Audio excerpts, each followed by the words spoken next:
new chapter in Lincoln College basketball. Romine puts it up and in, and it's good! Lakes win! Lakes win! Lakes win!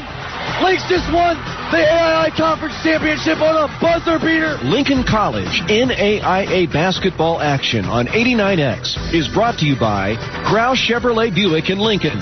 Your CBD store on Broadway, just off the square in Lincoln. The State Bank of Lincoln, now a division of Heartland Bank and Trust Company. The Abraham Lincoln Memorial Hospital Community Health Collaborative. The United Way of Logan County. And by Michelle Bauer, your country financial representative in Lincoln. Hello, everyone. Welcome back to Lincoln College basketball. Adam Hoffman here alongside Spencer Davis. Spencer, we are in Fort Wayne, Indiana today, where the Lynx are taking on the Indiana Tech Warriors. Lincoln coming in at 4-4, 2-1 in the Chicagoland Conference, and Indiana Tech coming in at 9-6 and 1-0 in their conference. Lynx, huge win last time out against Trinity International. Spencer, what do we see from that game from the Lynx that was just really something we could build on here? What we saw was an Andre Williams absolute explosion. 26 points off the bench, 5 assists. He just logged some phenomenal minutes. He did everything the Lynx could hope for with scoring. Pee Wee Brown also 15 points, 8 boards, 4 assists. It was a team effort. We saw that. Cam Gardner, 8 points off the bench, 4 big-time blocks. Basically, Lynx, they play as a team. They're going to be tough. Yeah, that was really the first game where it's like we didn't have that one guy that really just carried us over to win. Like, obviously, Williams did carry us a little bit with the scoring, but the defense that we played down the stretch of that game was just amazing. And then we started hitting some free throws late that really just sealed that game off for us. Yeah, they did everything right. They shot free throws well. I believe they finished, 73% from the free throw line. Their field goal percentage is off the charts, 56.7. If they shoot above 50% again from the field today, they will win. Yeah, and Indiana Tech, they're coming in 9-6. They have received votes to get in that top 25. I mean, 2 of those losses, though, were to Indiana Wesleyan. So they're the number 1 team in the nation. So, Spencer, what can you tell us about this, this Indiana Tech team? This Indiana Tech team is tough. They're coming off a 10-point win against St. Xavier at home, where Grant Smith had 28 points, 10 rebounds, and Locust Lehrman added 10 points and 8 rebounds. They're, as a team, they're a great field goal percentage team. They shoot good shots, they're efficient, and they shoot well from the free throw line, 74% on the year. Lincoln will have to make sure to limit their trips there and also close out on shooters. Yeah, they don't have that many really tall guys. They do have a lot of length, they have some forwards on their team, a lot of guys that are 6'6", 6'5", that we don't have, really. We have, really guards that are about 6'2", or we have bigs that are 6'8" and above. So it's really it's going to be a game of, we match up pretty well against these guys, but they have a lot more size than us, I guess. We just have more height, and they have maybe some more length. Yeah, Cam Gardner's going to have to log some big-time minutes here. They went with Rod Stone and Grant Smith, both at 6'6". Cam Gardner's the most sensible matchup for those guys, as he also clocks in at 6'6". Yeah, so, and then Connor Fuller as well. I mean, really, Grant Smith's going to be playing a lot of guard. I mean, he's definitely a guard on this team. This team can really shoot, can really get outside. They're not great on the inside, but, they're still a very competent basketball team. They're going to be playing really good as a team, and we're just going to have to play some really good team defense today. Absolutely. Rod Stein leading their team with points this year, 15.2 and 7.5 rebounds. Grant Smith, 14.7 points per game with 6.8 rebounds. And Josh Klein, 14.3 points per game and 7.5 rebounds. This team is an excellent rebounding team. They had 49 rebounds as a team in their last game, and I believe St. Xavier shot about 50%. So they rebound on the offensive and defensive glass. Lynx have to capitalize on their possessions. Yeah, they're definitely, this Indiana Tech team, they're not going to do anything wrong. I mean, they're going to do the little things right, and that's something that we need to capitalize, because we have not been doing the little things right. We've been doing a lot of flashy things that have gotten us over the hump, but, just making free throws and, getting offensive rebounds is something we're going to really have to do tonight to get a big win. So, Spencer, who is a player that you're looking out for tonight? I mean, either team. Who on the Lynx and then who on the Warriors? Well, I'm expecting big things from Cam Gardner and Nick Cohorst today. Nick Cohorst has really stepped into the starting lineup. He's not putting up any crazy numbers, but his minutes that he's logging are just excellent. Great defensive minutes. He's moving the ball on the offensive end. And then Cam Gardner he saw a real decrease in minutes, and then last game he got a huge jump again, especially coming up with those 4 big blocks. he's going to have to come up defensively. Yeah, and he had a couple big threes as well. He actually hit some threes from the outside, something we haven't seen pretty much all year from Cam. But who on the Warriors do you think we really need to look out for? Oh, you got to look out for Grant Smith, the transfer from Indiana Wesleyan. He came in to Indiana Tech to get some more minutes, and he's been tearing it up with what he has. As we talked about earlier, his stats, they're off the charts. Coming off a 26-point game, they're going to have to limit him. Yeah, it's going to be a great game. I would say for us, I think Dijon is going to have to be huge for us tonight. He's going to really have to, attack the glass really strong. I mean, he averages 7.3 rebounds per game. He leads our team, and it's going to have to be probably 10-plus rebounds for him tonight if we're really going to come away on top. Yeah, and it's going to come down to boxing out, really. You can't expect this has to be a great team rebounding game. You can't have a guy getting 16 boards tonight. You have to box out as a team. All right, so that wraps up pregame. We're going to take a quick break and come back for the starting lineups. This is Lincoln College basketball on 89X. Grau Chevrolet Buick in Lincoln is proud to be a sponsor this season of Lincoln College men's and women's basketball on 89X and on LCTV. Thanks to their generous support, you'll never miss a single broadcast this season as the Lynx compete in NAIA action. Grau Chevrolet Buick has served the Lincoln and surrounding area with new and used vehicles, along with a complete service department since 1953. Grau is open Monday through Friday between 8 and 7, and on Saturdays 8 to 3. Grau Chevrolet Buick in Lincoln at 1905 North Kickapoo. Building relationships, supporting the community, and service. These are the things Country Financial stands for. More than just an office you pass by driving through town. Neighbors who lend a helping hand and support the fabric of our community. Contact your local Country Financial representative, Michelle Bauer, today at 211 South Main in Lincoln. Call 217-735-9705 to talk about the things that are important to you and how we can help you protect them. Welcome back to Fort Wayne, where this game is just about to get started. But first, let's do some starting lineups. Spencer, let's start over for the visiting Lynx. So the Lynx have Elijah Donnelly starting, Pee Wee Brown, DeAndre Freeman, Nick Cohorst, and Dejan Barney rounding up the starting lineups.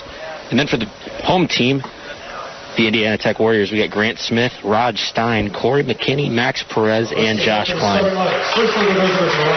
Yeah, it's going to be a huge game for this Lynx team if we can come away with another win. It'll be our third win in a row. It'd be huge. Another team that has received votes that we have beaten. So I think, it's going to have to be a real team effort. I mean, one guy is not going to win us this basketball game. And so I'm expecting big things from our guards tonight. We should have maybe an advantage in quickness, but length is definitely going to be in favor of Indiana Tech.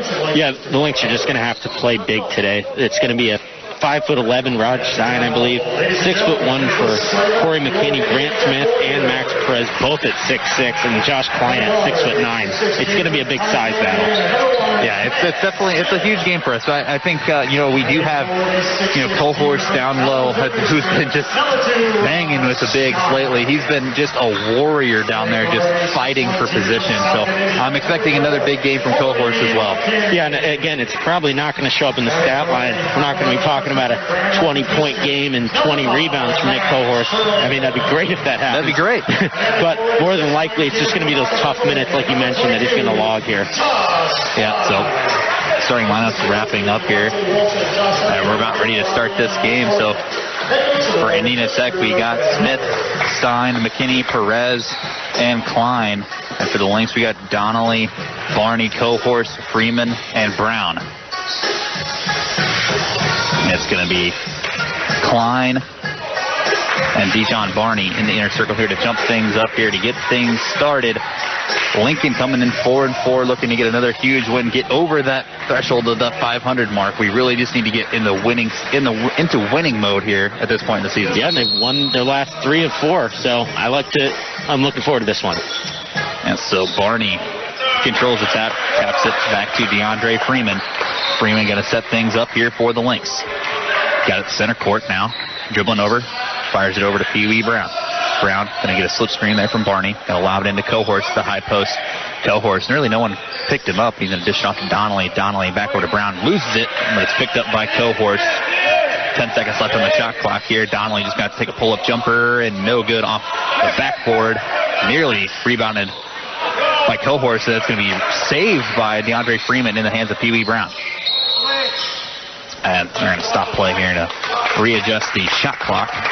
It should be Lynx basketball still. That was a great hustle played by Nick Cohorst. Ball was still loose. He goes and taps it out. And then DeAndre Freeman, also great hustle, saving it. Yeah, he fell out of bounds, but somehow still saved the ball, which was just bonkers. I mean, I did not look at all like he saved it, but it into the hands of Pee Wee Brown safely. So it's going to be Lynx basketball 17 on the shot clock left. It's going to be Freeman up top, going to get a screen from Barney. Freeman now over to Donnelly. Donnelly with under 10 now. 5 seconds left. Got to make something happen. Floater no good. Gets his own miss and then goes up and under and gets the basket to go to get them on the board early 2-0. How many times have we seen that this season where Donnelly misses his shot from that kind of floater and gets his own rebound and lays it in? Yeah. So Lynx a little bit of full court pressure, but it's no problem here for McKinney as he can get it across half court, set things up here for the Warriors. Over to Smith. Smith back up to Stein. Now on the wing over to McKinney. McKinney up to Perez. Perez shot fakes, goes around, goes in the lane. It's going to be fouled by Dijon Barney. Barney looking a little confused there, like he didn't really know where the contact was, but Spencer's that body contact. Yeah, and that was kind of a tough play there for Barney because he rotated off. He kind of lost sight of Perez as he was driving. Then he went up to block, and Perez slipped right into him. Yes, it'll be Perez here shooting 2 from the line. Lincoln College basketball on WLNX and LCTV is brought to you by the Abraham Lincoln Memorial Hospital Community Health Collaborative. To remind you, the benefits of quitting tobacco begins within 20 minutes. Whether it's smoking, vaping, or chewing tobacco, we know it's hard to quit. Let Abraham Lincoln Memorial Hospital help. Quitting tobacco can be one of the best things you can do for your health. Quitters always win. Call 217-605-5111 for more information. Get 1 of 2 there for Perez at the line, so 2-1. Lynx still on top. A little bit of pressure from the Warriors. Lynx break it, no problem. They get it into Barney in the post, who has a pretty sizable matchup. Decides to go back out to Pee Wee Brown. Brown driving in, goes a floater off of one leg and gets it to go 4-1. Lynx ahead. Guess the Warriors haven't heard about Pee Wee Brown's floater and how good it is. Yeah, for Pee Wee Brown, he's very poised going to the basket for a freshman, just very controlled. Just that the floater is deadly. A lot of ball moving up top here for the Warriors. Finally in the hands of Grant Smith, who lobs it into Klein in the high post. Now back over to Smith, who goes up and under the rim. Doesn't get his layup to go. Rebounded by DeAndre Freeman. Freeman running in transition. Freeman going to be blocked by Klein in transition. Nice play there from Klein getting back. Now over to Stein. Stein gets it to go for a fast break bucket for the Warriors. And now back the other way. Lynx get it in very quickly. It's going to be Pee Wee Brown on the other end. A lot of contact, no foul. Rebounded by Klein. So here is Perez now. Perez back up to McKinney. McKinney shot fakes back to Grant Smith. Smith will take a 3. No good. Chased down by Barney. And they're going to say last touch by Barney as the ball goes out of bounds. That was a very up and there's going to be a lot of transition, it looks like, already in this game. We're about, 2 minutes, 45 seconds in, and both teams have already gone up the floor at least 8-9 times. At least 8-9 times, like you said. It's going to be a fast-paced game. That's what Coach Leff wants to play. He wants to be a fast team. We have a lot of very versatile athletic bigs that we can run it up and down the floor with, so we're going to try to use it. And it seems like Indiana Tech's going to oblige and do the same thing. So they're going to get it into Klein. Klein just goes right at Barney. No good. Picked up by Pee Wee Brown. They'll lob it to Barney in transition. No good, but it's tipped out of bounds. Last touch of Stein. Yeah, it was a good look by Pee Wee Brown. He threw it up the court just a couple seconds late there. Once your teammates start calling for you to pass it up, it's usually closed.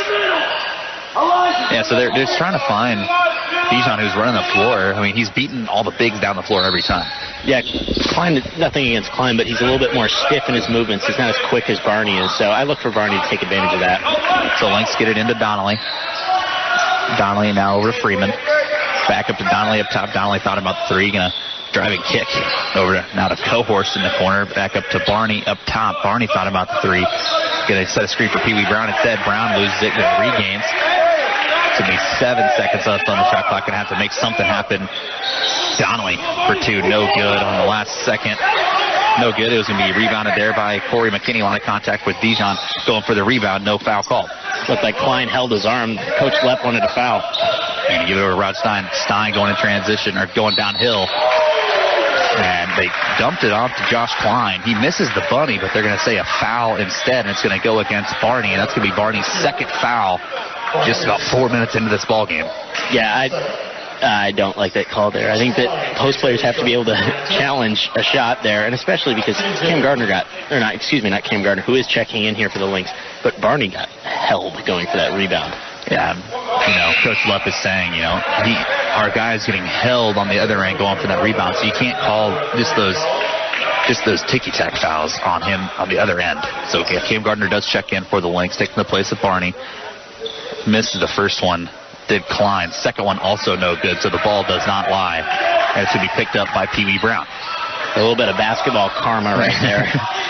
So they have 2 quick fouls there on Barney, so he'll take a seat. On the other end, here's Freeman. Going to give it to Cam Gardner at the top of the key. Over to Cohorst.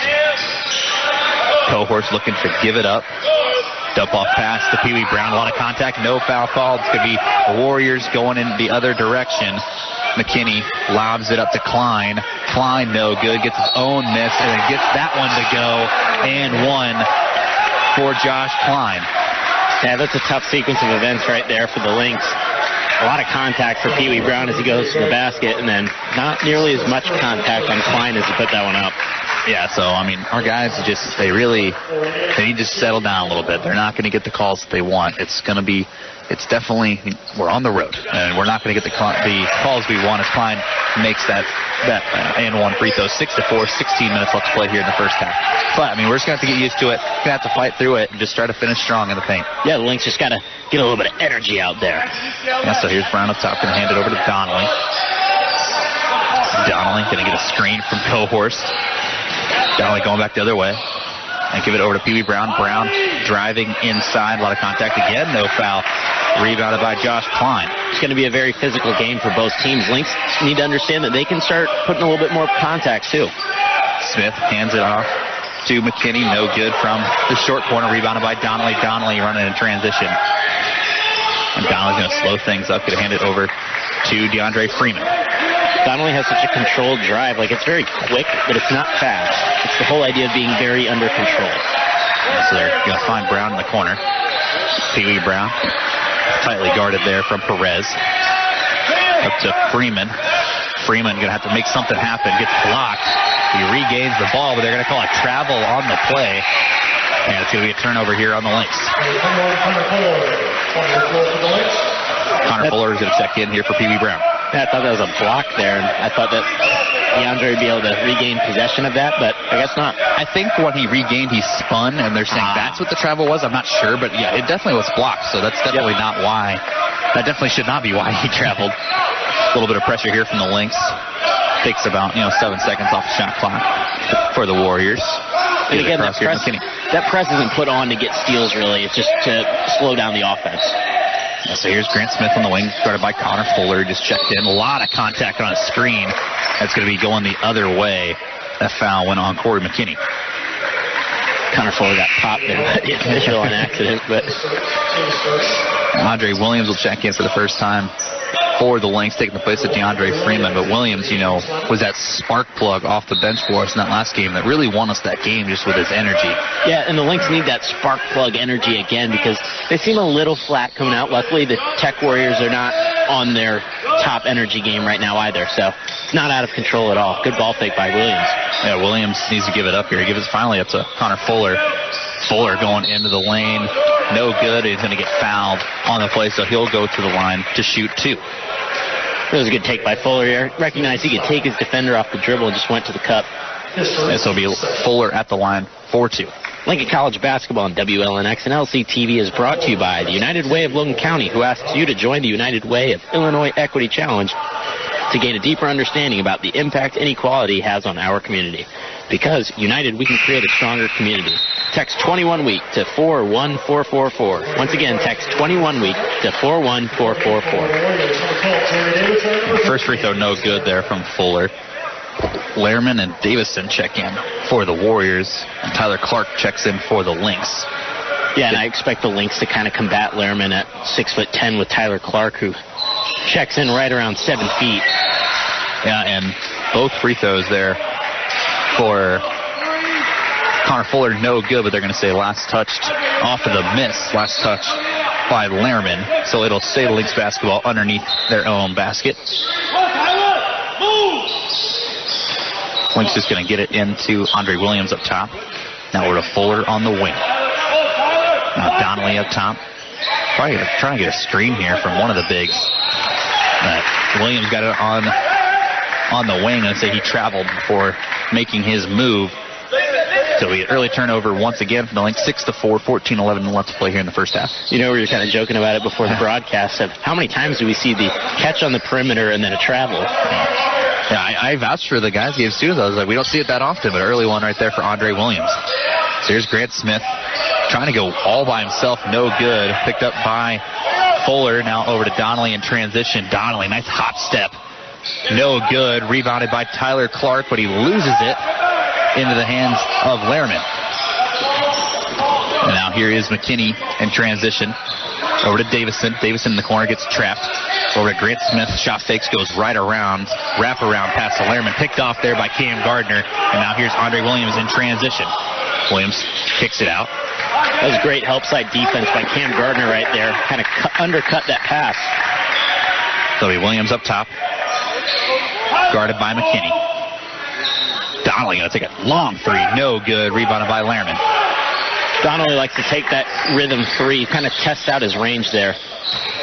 And McKinney goes a post up, down low, goes jump hook right over Cam Gardner. Yeah, that's a tough move there by Stein. He just backed his defender down and put up the jump hook.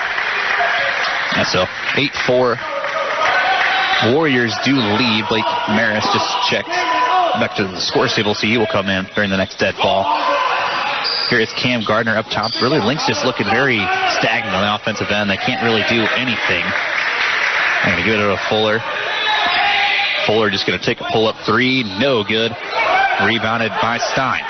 Yeah, that's what we're talking about. There's a couple deep threes there by the Lynx that weren't really within their offense. They're still looking to kind of find that offensive rhythm. Stein gets the ball poked away from him in the hands of Fuller. Fuller and Donnelly running in transition. Fuller just going to take it himself. Gets it and one for Connor Fuller. Going to get 8-6.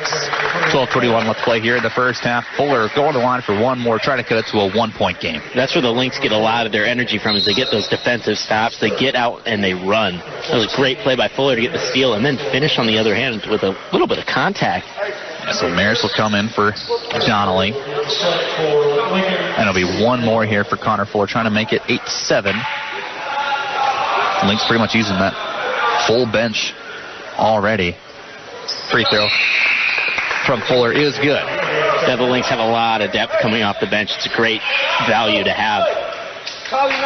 And the game for the Warriors is David Froge checking in for the first time. More pressure here at top for the Lynx. It's going to be Stein. Going to give it over to Lehrman. And over to Froge. Back to Lehrman down in the post.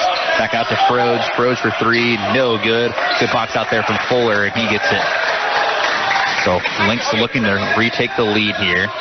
Fuller back up to Gardner up top. Going to swing it over to Maris in the corner.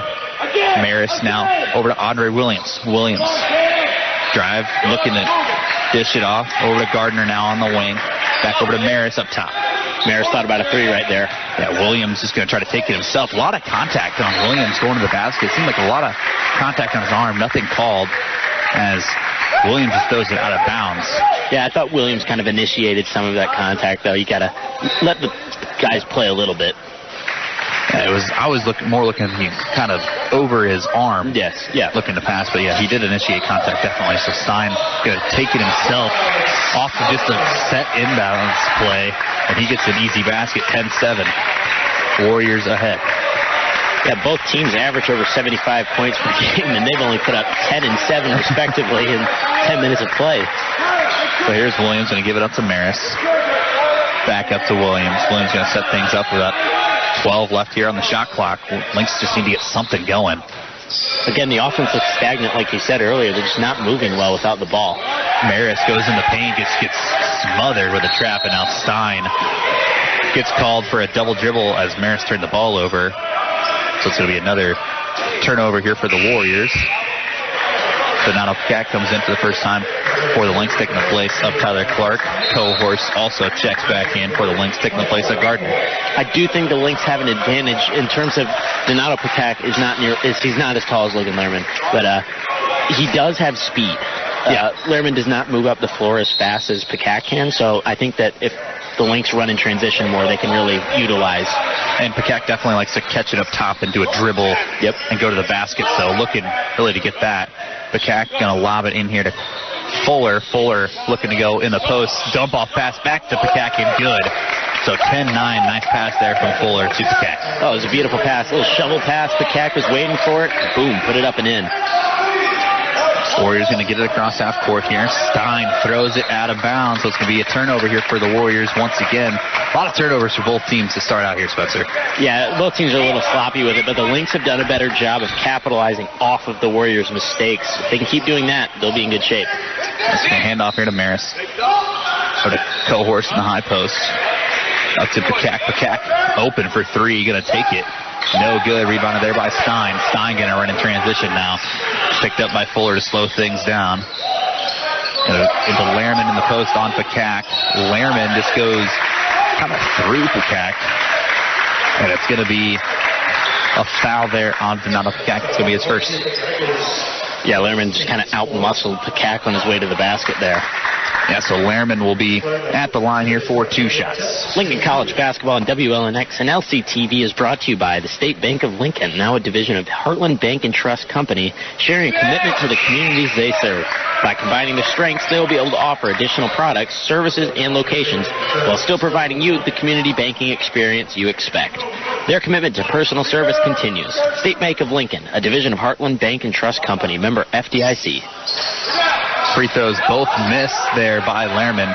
Picked up by Pacack. Freeman back in the ball game for Andre Williams. Freeman dump off pass to Cohorse and then back to Freeman. About loses it. Now it's back up to Cohorse up top. Now over to Maris. Maris back up to Freeman. Freeman going to try to make something happen. He kind of dribble hesitation, moves to a nice little pull jumper, gives the Lynx the lead 11-10, which is so funny to say 11-10 with 11 minutes into the basketball game. Back the other way, Grant Smith goes and drives in the lane. He falls with the ball, and they don't call a travel or a foul or anything, but it's going to find the way back over to Smith in the corner. And now it's going to be an offensive foul underneath, going to go against Lehrman. That's going to be Lehrman's first foul. Klein will come back in for him. Yeah, and it's a tough rotation that the Warriors have, though. Klein and Lehrman are great complements of each other. Both big guys that can back down their opponents. Yeah, I mean, the Lynx are a deeper team, so they should really use that freshness, to our advantage. So here's Cohorse now over to Pacack. Pacack going to try to drive in the lane. No good. To be rebounded by Froge. Yeah, Pacack tried to beat the Warriors at their own game there. A lot of ball movement here for the Warriors, and to be picked off here by Connor Fuller. Fuller and Stein on the other end. Fuller gets the layup to go. 13-10, Lynx ahead by 3. That's one of my favorite unsung plays, is that breakaway layup, the double clutch, and gets it to go in. Yeah, so they get it across here to Grant Smith. Smith shot fakes, goes around. A lot of contact on the Smith drive. It's going to be a foul. That's going to go against Cohorse. It was good help on Cohorse's part, but he just got there a little bit late, a little bit too much contact. Yeah, so Gardner will come back in for the Lynx for Pacack. Pacack logged some great minutes there. Yeah, Max Perez comes back in for the Warriors, along with Jeremy Luciani for the first time. They're going to lob it in here to Klein. Klein to the high post, started by Cohorse. Down to Luciani, down low. Going to try to just go right around Gardner, but it's going to go back up. Now back to Klein in the high post. Now over in the corner. That's Davison. No good. Good rebound there from Cohorse. Now it's going to give it to Freeman. Freeman going to try to look to run. Freeman just going to try to go one-on-one with his opponent. He can go right by him if he wants. He does. And then Gardner on the cut gets hammered in the air. No foul, of course. It's going to be picked up by Perez. Perez now over to Davison. Davison dribbling up top now over to Froge. Going to lob it into Klein. Good help defense there from Cohorse. Now over to Perez. Perez for three. Gets it to go. Tie ball game once again, 13-13. Yeah, the Lynx just a little bit slow on the help side rotation there. It was a good shot contest. It was just split second late. Good shot by Perez. Yeah, so now we got the Warriors bench getting into it with the defense chance. Lynx need to have a huge play here. Need to just stop this little mini run the Warriors are going on. Maris for three. Gets it to go. Nice answer there from Blake Maris. Blake bomb. So here on the other end, here's Davison. We picked up by Cohorse. Lynx got to fall back into a 2-3 zone. Davison, tough shot. Good defense from Nick Cohorse. He comes up with the rebound as well. Freeman in transition now, going to get fouled by Max Perez. That was a great take by DeAndre Freeman there in transition. And also, like, going back to the score, 16-13, about 7 minutes to play. They've gone, this is probably the most transition-based game that we've seen. Yeah. And just no one's scoring. Yeah, it's been, we haven't really scored in the half court at all. It's been all in transition. So the Lynx back in action here. It's McDonnell coming back in for Fuller. And here is Freeman back up to Donnelly. Donnelly, handoff to Freeman. Freeman goes to the basket, gets a lot of contact once again, no foul. Going to be picked up by Davison. Davison going to slow things down here for the Warriors. Froge now on the wing, going to take a long three, gets it to go. That was a big time three by Froge. That's why they get put him out there, is to make threes like that. Yeah, so long bomb there from Froge. 16-16, 6:35 left to play here in the first half. Typically, the Lynx like to wait until they make a three until after the opponent makes a three. So they would like to answer. Yeah, exactly. They got Gardner up top. Over to Maris. Maris looking to cook just a little bit. Picked up by Froge. Good defense from Froge. Maris, step back jumper. No good. That's to be up to Froge in transition. Donnelly. Froge goes over. Froge throws it off the backboard, off the shot, and it's going to be Klein getting the tip dunk. Big play in transition, as I believe Donnelly kind of got the raw deal on that one as Klein kind of dunked on him. It was either Donnelly or Cohorse. The foul goes on Cohorse. It was an and one, I should remind people. So, Donnelly unfortunately will end up on the wrong end of the highlight reel there, but not sure if I agree with the foul on Cohorse. Cohorse was there, but there have just been so many contact plays for the Lynx where they're going to the lane and nothing's being called, but then there's like little ticky-tack stuff getting called on them. So I don't know. This has got to be. They've got to lock down here mentally. As Klein does make a free throw, 19-16. Over to Cohorse. Cohorse going to take a three. No good. Rebounded there by Max Perez. It's got to be smarter shots on the offensive end by Lincoln. Perez gets doubled in the corner. Now going to go to Luciani in the corner. Going to find Max Perez up top once again. Perez shot fakes it around Luciani in short corner. Jumper. No good. Picked up by Luciani. Back up to Perez up top. No good. And a lot of contact down low on the rebound. And it's going to be a foul. That's going to go on Klein. Cohorse just looked up at the official like, about time. Yeah, that's Klein's first foul for the big man on the other team. And Tyler Clark comes in for the Lynx. And Fuller comes back in for the Lynx, taking the place of Cohorse and Maris. Again, the Lynx just have to move without the ball. There's too much dribbling, as Coach Leff has kind of uttered on the sidelines a couple times. They just need to move with passing. Right, so it's going to be Freeman now up top, going to get a screen from Clark. Freeman, pull-up jumper, yes, from the free throw line is good, 19-18. Bread and butter there for DeAndre Freeman. He gets in that mid-range fadeaway, it's money. In the corner, it's Davison. No, well off. Kind of an air ball from him. It's going to be Donnelly in transition now. Davison had to alter his shot because Tyler Clark about blocked it, so way higher. Donnelly in the inside. No good. That's going to be a long rebound out to Max Perez. Perez is wisely going to slow things down here for the Lynx. Luciani on the wing. Going to give it into Klein. Klein going to be doubled back up to Max Perez. Perez, floater over Clark is good. And we talk about verticality a lot and defenders establishing it. That's not the case. We're seeing a lot of hands up by the Warriors, but body contact is still a foul, and we're just not receiving those kind of calls. Yeah, 21-18, Lynx trailing. That's going to get a screen from Clark. Donnelly once again goes to the basket, and it's good. It's 21-20. It's going to be full timeout here taken by Coach Lutz, so we're going to take a timeout as well. This is Lincoln College basketball on 89X.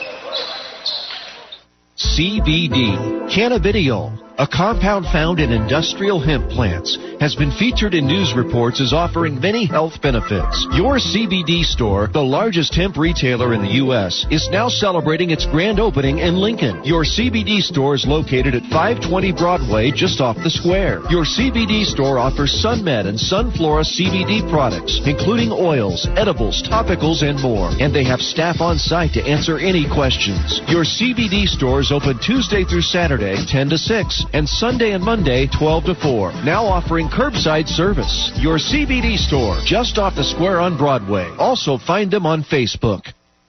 State Bank of Lincoln is now a division of Heartland Bank and Trust Company, sharing a commitment to the communities that they serve.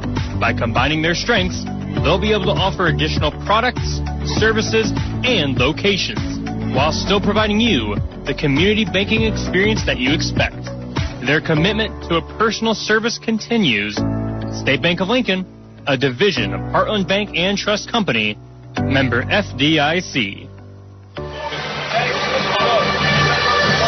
And we're back here at Indiana Tech, where the Lynx trailing by 21-24 minutes exactly left to play here in the first half. Spencer, I mean, we said in that break, we feel like we're kind of getting hosed on some calls a little bit. I mean, the fouls are the same at 6-6. But, I mean, the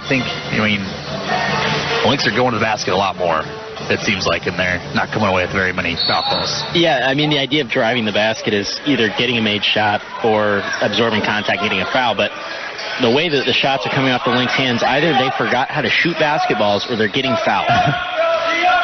So it's going to be different lineup in here for both teams. Stein going to get a free throw line floater, no good. I was going to say last touch off of Fuller on the rebound. So it'll stay Indiana Tech basketball. I've been really impressed with the Lynx's boxing out today. They've done a great job of rebounding. We talked about it on the pregame. They've had to box out, and they've done so. Now they're going to lob it into Klein. Going to hand off to McKinney. McKinney now over to Stein. Stein going to take a floater. It's good. Good shot there by Roger Stein there. Yeah, so it's going to be 23-20, 3:30 left to play here in the first half. It's going to be Andre Williams, who just checked into the game. Bringing it up, going to hand it off to Fuller. Fuller looking to go one-on-one. Fuller going to take a pull-up jumper, no good. Left looking for a pass there instead of a pull-up jumper. That's going to be the Warriors back in the other direction. Perez, hand off to McKinney. McKinney gets hit on going up for a basket. That was going to go on Donnelly. Yeah, he must have grabbed him or slapped his arm from the side. So that's going to be the second foul on Donnelly. Going to be 2 free throws here from Josh Klein. I did say Klein definitely did get hit on that one. I'm not arguing that one at all. He definitely got wrapped up by Donnelly. It was a smart play there from Donnelly, wrap him up so he doesn't get an easy layup. That's what he did there. Yeah, the problem, 7 fouls and a half is not anything horrible. It's definitely not bad. But the Lynx, the problem is that I think 6 of the fouls are on 3 guys. Cohorst has 2, Barney has 2, and now Donnelly has 2, and that's not something you want to see.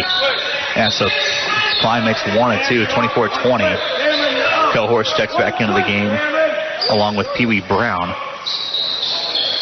That's going to be Gardner up top. Up to Andre Williams. 10 seconds left on the shot clock. We got to get something going here for the Lynx. Williams off to Fuller. Fuller over to Cohorst. Cohorst got to put up a corner 3. No good. Rebounded by Corey McKinney. Up to Stein in transition. Cross-court pass over to Rob Perez. Perez floater is good. Yeah, it just seems like the Lynx, they don't have a lot of energy right now. The bench is a little dead. They just got to find something to get excited about. Yeah, somehow we're still staying in this game. We're just hanging around 26-20. Gardner Handed off to Williams. I mean, Lynx is kind of lost out there on the offensive end. They don't know really what to do. There's a lot of dribble handoffs. Yeah, it's great defense by the Warriors. They're not allowing a lot of passes inside. Yeah, so Williams got to just force up a three. Doesn't get it to go. Rebounded, long rebound there to Stein. Now McKinney in transition for three. Gets it to go. 29-20. This is where the Warriors are at their best, is running in transition. Lynx have to get back, and they just need to do better with their offensive possessions. They're just not cutting to the basket a lot. I mean, this is danger zone territory here for the Lynx. Things get really out of hand quick if we don't get something to happen on the offensive end. Yeah, the Warriors going on a huge run here to end the half. Lynx have to break this streak up. They go to Fuller. Fuller up to Williams. Williams for three. No good. Rebounded by Josh Klein. Great shot there by Williams. Just didn't go down. You got to keep shooting those. Yeah, so it's going to be McKinney now. McKinney going to get a screen from Klein now over to Grant Smith. Back up to McKinney.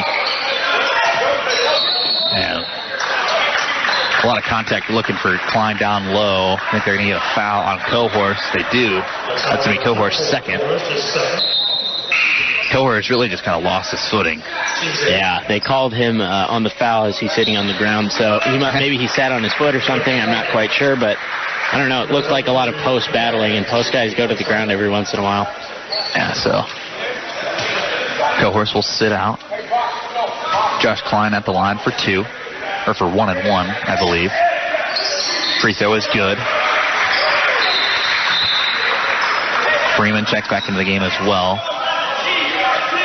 So one more here for Josh Klein. All of our guys, after that first made free throw, they ran back down the floor, so they have to run back. 1-on-1s are kind of confusing sometimes. Second free throw from Klein is good. Lynx got to get a bucket here. They need something to happen. They're down by 11, 31-20. Need something to happen. Get out of this little rut. 1 minute left to play in the first half. Bacak has it. That's going to be a foul going off the screen. Hey, maybe they're not getting open on those cuts of the baskets because they're getting held like that. Yeah, that's going to be a foul on Fro, just his first foul. So we'll send Cam Gardner to the line for 1 and 1. Again, it just feels very dead. There's not a lot of energy on the Lake side. Granted, this is a long trip to Fort Wayne, so I completely understand. But at the same time, you got to manufacture some kind of energy. Yeah, you got to get something, and you're going your direction. Gardner does make that first free throw. So cut it to 10 points, and it's just like it's been so stagnant on that offensive end. It's just a lot of the guard just kind of dribbling up top, just looking for guys to make a cut, and no one's really making the cut. Yeah, Coach Leff has been saying too much dribble a lot when they're out there on the offensive end. They got to improve on that in the second half. Gardner misses the second free throw, 31-21. And Fro's going to the lane. Going to hand it off to Klein. Klein, no good. That's going to be rebounded by Pee Wee Brown. Brown going to take it himself. A lot of contact, and he is going to go to the line for 2 shots. Yeah, that one was, you could hear the smack. You got to call that one. Yeah, that one is going to go on to Rod Stein. That's his second foul. Yeah, that sounded like a frustration foul. It's rare that you hear it that clearly. But and, I mean, we got huge headsets on as well, so, I mean, we're hearing it through the headset. First one from Brown is good. Yeah, I don't think Pee Wee Brown's going to be too happy about the bruise he'll probably end up with. Luciano checks back in, taking the place of Stein. It'll be 36 seconds after this free throw. 31-22. Brown makes it 31-23. 36 seconds left. Likely, not going to go for a 2 and 1 here for the Warriors. No, you should hold on to the last shot, especially if the game clock is 5 seconds behind the shot clock. You don't want to go 2 for 1 there. Broge has it now. It's going to be guarded by Fuller. Really at the half-court line, Fuller picks him up. Broge has it, guarded by Fuller. 5 on the shot clock. And I kick it over to Luciano in the corner for 3. Gets it to go. 3 seconds left. Brown up to Cam Gardner. Gardner for 3. No good. And that's going to be the end of the first half here. 34-23. Lynx trailing. Spencer, What are we seeing from the Lynx here that we need to improve on? It's more of what we aren't seeing, and that's energy. We're also not seeing a lot of passing on the offensive end, or we are seeing passing, but it's coming after 20 dribbles by our guards. That's nothing against the guards. No one's getting open or moving to the basket. They have to do a better job moving without the ball.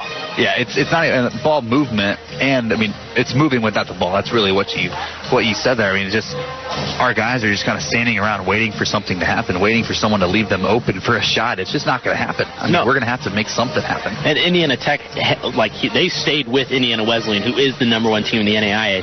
The Lynx, this is an opportunity to really flex. Like, hey, we're here. We're a good team. They will not win this game if they play like that next half. Yeah, it's definitely not looking good right now. 34-23 win. We're still in it. We're hanging in there. But come back here for the second half. Lynx looking to get back in this game. 34-23. This is Lincoln College basketball on 89X. It's just the tune, the vibe, the sound. The music. 89X. Now is the time for change. Now is the time to learn with and from each other. Now is the time to take action. Join your neighbors for the United Way of Illinois Equity Challenge to gain a deeper understanding about the impact inequality has on our community.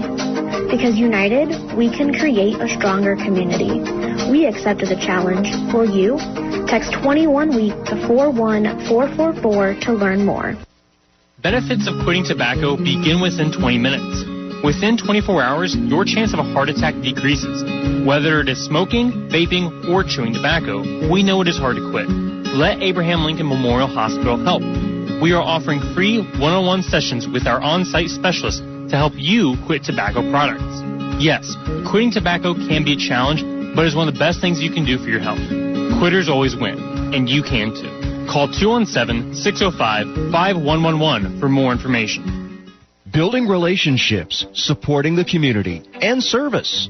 These are the things Country Financial stands for. More than just an office you pass by driving through town. Neighbors who lend a helping hand and support the fabric of our community. Contact your local Country Financial representative, Michelle Bauer, today at 211 South Main in Lincoln. Call 217-735-9705 to talk about the things that are important to you and how we can help you protect them. CBD, cannabidiol, a compound found in industrial hemp plants, has been featured in news reports as offering many health benefits. Your CBD store, the largest hemp retailer in the U.S., is now celebrating its grand opening in Lincoln. Your CBD store is located at 520 Broadway, just off the square. Your CBD store offers SunMed and Sunflora CBD products, including oils, edibles, topicals, and more. And they have staff on site to answer any questions. Your CBD store is open Tuesday through Saturday, 10 to 6. And Sunday and Monday, 12 to 4. Now offering curbside service. Your CBD store, just off the square on Broadway. Also find them on Facebook. Now is the time for change. Now is the time to learn with and from each other. Now is the time to take action. Join your neighbors for the United Way of Illinois Equity Challenge to gain a deeper understanding about the impact inequality has on our community. Because united, we can create a stronger community. We accepted the challenge. Will you? Text 21-WEEK to 41444 to learn more. Benefits of quitting tobacco begin within 20 minutes. Within 24 hours, your chance of a heart attack decreases. Whether it is smoking, vaping, or chewing tobacco, we know it is hard to quit. Let Abraham Lincoln Memorial Hospital help. We are offering free one-on-one sessions with our on-site specialists to help you quit tobacco products. Yes, quitting tobacco can be a challenge, but it's one of the best things you can do for your health. Quitters always win, and you can too. Call 217-605-5111 for more information. CBD, cannabidiol, a compound found in industrial hemp plants, has been featured in news reports as offering many health benefits. Your CBD store, the largest hemp retailer in the U.S., is now celebrating its grand opening in Lincoln. Your CBD store is located at 520 Broadway, just off the square. Your CBD store offers SunMed and Sunflora CBD products, including oils, edibles, topicals, and more. And they have staff on site to answer any questions. Your CBD store is open Tuesday through Saturday, 10 to 6. and Sunday and Monday 12 to 4. Now offering curbside service. Your CBD store just off the square on Broadway. Also find them on Facebook. Grau Chevrolet Buick in Lincoln is proud to be a sponsor this season of Lincoln College men's and women's basketball on 89X and on LCTV. Thanks to their generous support, you'll never miss a single broadcast this season as the Lynx compete in NAIA action. Grau Chevrolet Buick has served the Lincoln and surrounding area with new and used vehicles, along with a complete service department since 1953.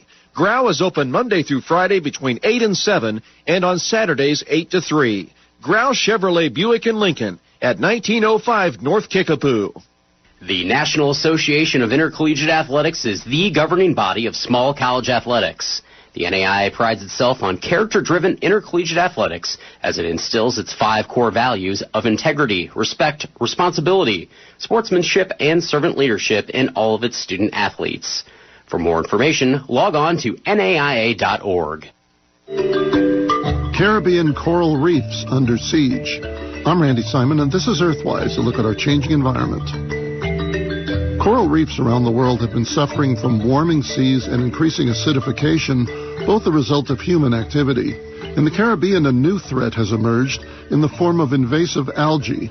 New research published in Scientific Reports explains how an aggressive crust-like alga is overgrowing shallow reefs and taking the place of coral that was damaged by powerful storms that exposed areas of the undersea rock where corals grew.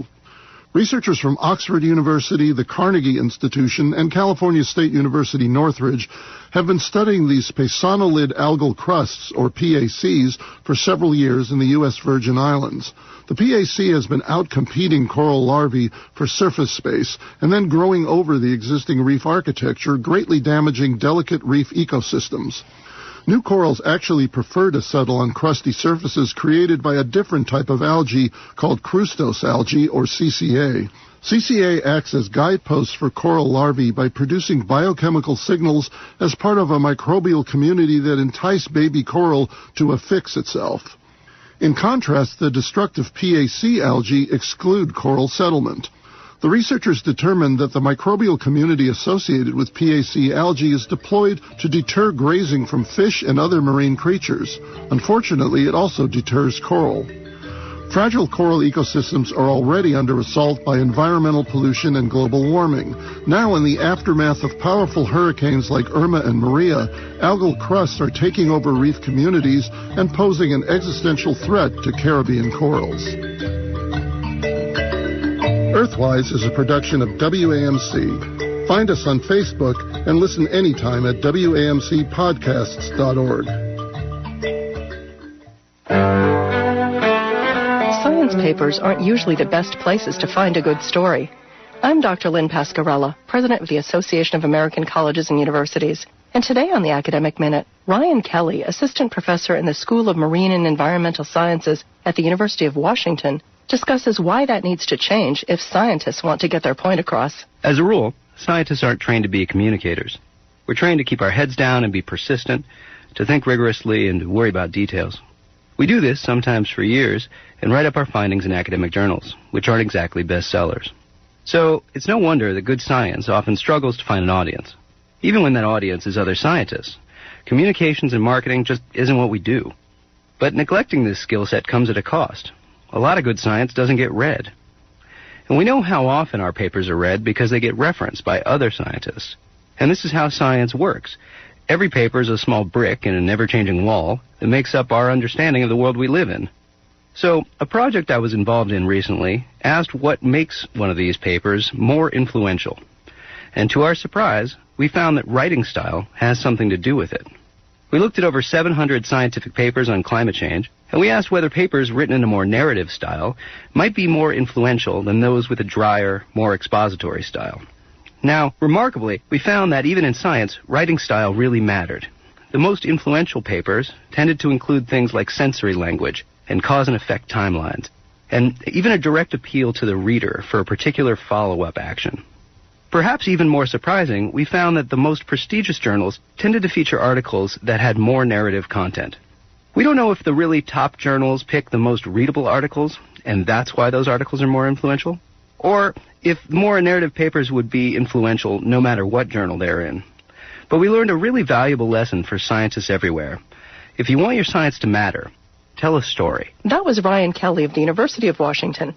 You can find this, other segments, and more information about the professors at academicminute.org. Production support for the Academic Minute comes from AAC and U, advancing liberal learning and research for the public good.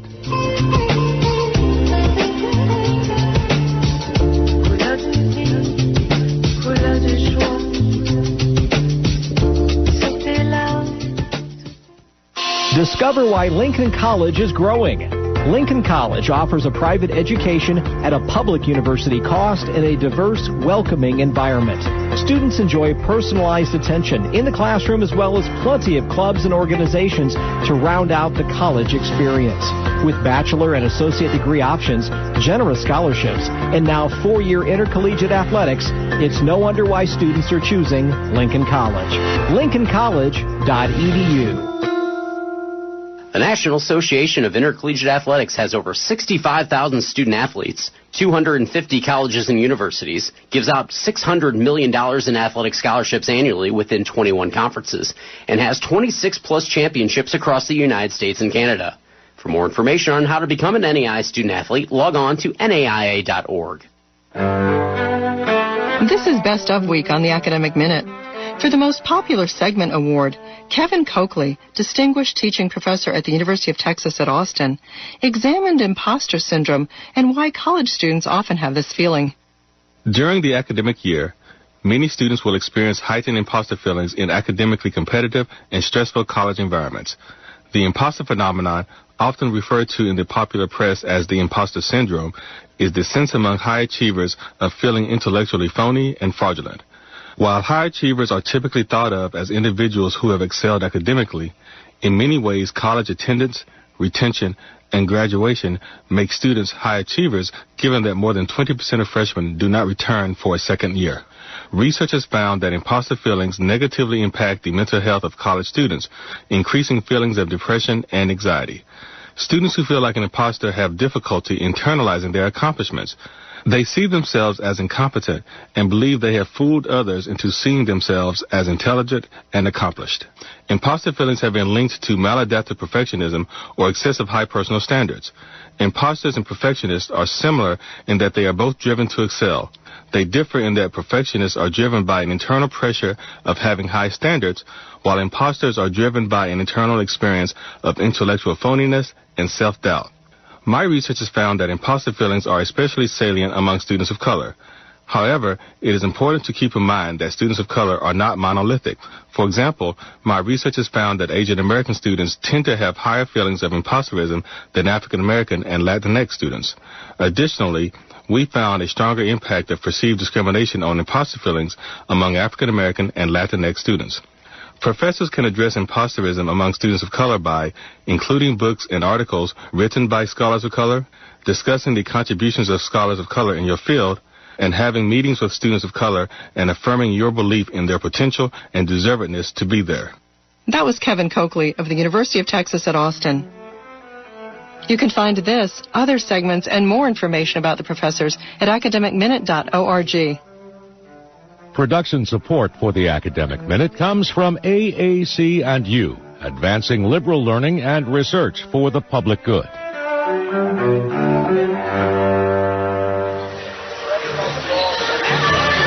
Welcome back to Fort Wayne, where we have the Lynx trailing 34-23 to the Indiana Tech Warriors. Spencer, we have some stats from that first half. What really stands out on the page for you? Yeah, it's more of the lack of assists that stand out to me for the Lynx. They only have 2 assists coming into the second half, and that's just something that cannot happen. Yeah, we only have 4 turnovers, which is good, but on the other end, we forced 7 turnovers, but Indiana Tech also has 7 assists. So, I mean, that's something, it's kind of a wash at that point.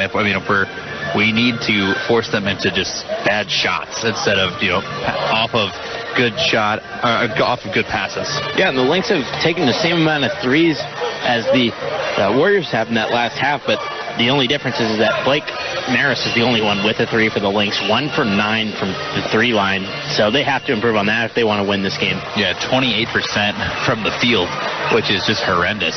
So, I mean, that's definitely got to improve. 44 from the field and the three-point line for Indiana Tech in that first half. I mean, leading the way for Indiana Tech is Stein and Perez, both with 8. And for the Lynx, it's Fuller with 5. And then Donnelly, Brown, and Freeman all with 4 points. So, I mean, a lot of scoring needs to be done in the second half. I mean, it's come to the time where we just need to get something. Yeah, and it doesn't help when Dejan Barney only played 3 minutes. So, good steal here by the Lynx. That good steal is going to be Pee Wee on the other end, and he gets the layup to go off the steal to open up the half, 34-25. The first blip of a heartbeat from the bench here. A little bit of excitement there. Let's get it going. Yeah, we just need to get something going, just some energy. That's all we need. That's all this team ever needs to get back into a ball game. A lot of ball moving up top. To finally find the hands of Grant Smith up the Klein, now to Perez. Perez for 3, gets it to go. Smith kind of threw that into the post like one would throw a grenade back in World War I. Yeah, it was like a hook shot lob. Yeah. Cohorse now has it top of the key. Donnelly into Barney. Barney back up to Cohorse. Now over to Freeman. Freeman to Barney. Barney. Now over to Pee Wee Brown. Brown will take a 3 from the wing. Off glass, no good. Rebounded by Stein. Again, very little ball movement by the Lynx. They're at their best when the ball is snapping around the perimeter, and it's not doing that right now. Yeah, we're not, it doesn't look like we really are passing with a purpose. We're just kind of passing it to pass. There's McKinney on the other end, up to Smith, back with McKinney. McKinney's going to get called for a travel as he was trying to make his move, so early turnover in the second half for the Warriors. Yeah, I think that Lynx, this good pass by Cohorse, just whip it up, get something going here for the Lynx. Donnelly has it down the wing, back up to Freeman up top. Freeman back over to Donnelly, back up to Barney. Barney has it now. Barney just going to take a 3 there, leave it wide open, no good. Tipped. That's going to be into the hands of Klein in transition. Klein, no good, and they're going to say a foul on the play going against Dejan Barney. That's going to be his 3rd. Yeah, he played it fine, but he came down with the hand. If you establish verticality and the way that the officials are calling the game right now, as long as your hands are up, they won't call that. He has to understand that.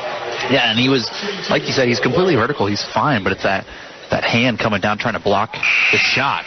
Instead, that's what gets him the foul. Yeah, and the problem is that the ball was already out of Klein's hand, so it wasn't like he was going to block it anyway. It was just a late drop of the hand there, gets the foul. Yeah, so it's going to be both free throws no good for Klein. It's going to be the Lynx the other way. Gardner has it now. He checked back in. Take the place of Barney. A lot of dribbling once again here for the Lynx. Up to Cohorse up top. Cohorse going to drive in the lane. Need nowhere to go. Back over to Donnelly now. Donnelly going to try to make things happen with 3 seconds left. Floater no good. Rebounded by Klein once again. That's going to be a jump ball. That's going to stay Lynx basketball. That's one of those little plays that we talked about. As Pee Wee Brown got position and went up on a much larger Klein and got a jump ball, that's an energy play there. That's something the Lynx need to do. Brown inbounding. Yeah, gets it into Freeman. Freeman has it now. Freeman back up to Brown. Brown going to set things up for the Lynx. Brown goes in the lane. A lot of contact once again. Forcing up a tough shot. No foul. It's going to be a rebound from Stein. Stein up to Perez in transition. Now Smith has it. Started by Donnelly. Smith over to Perez. Perez going to take a contested 3 in and out. Almost went down there for Max Perez. Now Donnelly has it in transition. Donnelly up to Cohorse. Cohorse going to do a floater over Klein. Gets it to go. Beautiful little kiss there. Just lays it up there. Puts a little bit of mustard on there and gets it to go down. Nice touch there by Cohorse. Yeah, it's definitely a great play from Cohorse. 37-27. Perez on the other end goes up and under the Lynx defense. You go at baseline, 39-27, now 16-50 play. Yep, the Lynx are looking for a run of their own. They're doing a good job of getting some buckets, get a little bit of energy going on their side. Gardner in the corner tries to drive in. Now the Cohorse. Goes back up to Donnelly. Donnelly now to Freeman. Freeman trying to go baseline. Gives it up to Gardner. Gardner for three. No good. Smith comes away with the rebound. And Smith is trying to go all the way. That's going to be a charge going against Grant Smith on the other end. Good job for Cam Gardner there, drawing the charge. Yeah, it wasn't a lot of contact, but the problem is that Smith looked like he was way out of control on that. You have to call it on the out-of-control offensive player, even if he isn't necessarily set. Yeah, I mean, he was kind of flying through the air like that. I'm surprised he didn't get up like that. I mean, he was well over the rim, and he kind of ended up doing like a scoop layup, but they called a charge, so it's going to be going the other way. The first one on Smith. Brown has it now on the wing, up to Cohorst. Cohorst looking around, looking for someone to just do something. Donnelly now. Shake and bake. Spin move floater does get it to go. Makes Smith fall. Put a quarter in and start up the spin cycle there. And Smith kind of comes up a little shaken up right there as well. Stein just slips the handoff. Nice play there from Stein. And then trying to take the charge there was Gardner, but now it's the other way. Here's the Lynx. Donnelly has it now. Donnelly going to take it back out. Donnelly on Klein, no good. Cohorst fighting for the rebound. Gets the rebound and going to kick out to Pee Wee Brown for three. Gets it to go. Pee Wee Brown, 41-32, 15-20 left to play in the second half. That corner shot was pure. I mean, that one barely touched the net, too. I mean, they just went straight through the hoop. It's Perez on the wing. Going to get a screen from Klein. Now over to McKinney in the corner. Trying to get Klein down low. I'm going to say last touched by Gardner. Lynx only down 9. They're in a great spot there. And timeout taken by... It's going to be a full timeout, so we're going to take a full timeout as well. This is Lynx basketball on 89X. Grau Chevrolet Buick in Lincoln is proud to be a sponsor this season of Lincoln College men's and women's basketball on 89X and on LCTV. Thanks to their generous support, you'll never miss a single broadcast this season as the Lynx compete in NAIA action. Grau Chevrolet Buick has served the Lincoln and surrounding area with new and used vehicles, along with a complete service department since 1953. Grau is open Monday through Friday between 8 and 7, and on Saturdays 8 to 3. Grau Chevrolet Buick in Lincoln at 1905 North Kickapoo. Now is the time for change.